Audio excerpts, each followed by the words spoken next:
છેલ્લા કેટલાય સમયથી વગર જિલ્લાની માંગણીને લઈને અનેક વાર રજૂઆતો કરી છે આ વિસ્તારના આગેવાનો. આપ એક સાંસદ છો, આપના મંતવ્ય મુજબ શું લાગે છે, વગર જિલ્લો બનવો જોઈએ કે નહીં? હું એવું માનું છું, મેં કીધું એ પ્રમાણે અગાઉ કે ભૌગોલિક દ્રષ્ટિએ ને તાલુકાઓની દ્રષ્ટિએ બનાસકાંઠા ગુજરાતનો સૌથી મોટો જિલ્લો હતો. ભૂતકાળમાં જ્યારે વિભાજન કર્યું, બોટાદ હોય, સોમનાથ હોય કે અલગ અલગ જિલ્લાઓ નવા બનાયા, તો કેટલાક જિલ્લા 4 તાલુકાના પણ એમને બનાયા છે. 4 જિલ્લા 3 તાલુકાના 4 તાલુકાના પણ જિલ્લા બનાયા છે.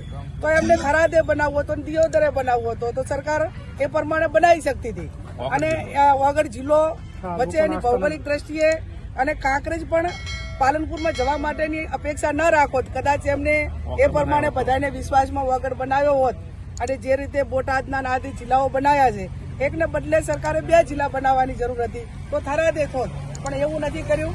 માત્ર એક વ્યક્તિના અહમ અને એક વ્યક્તિના નિર્ણય માટે કરીને આખા જિલ્લાને ખેદન મેદન કરીને જે લોકોની લાગણી હતી એ લોકોની લાગણીને ગ્રાહ્ય રાખી નથી.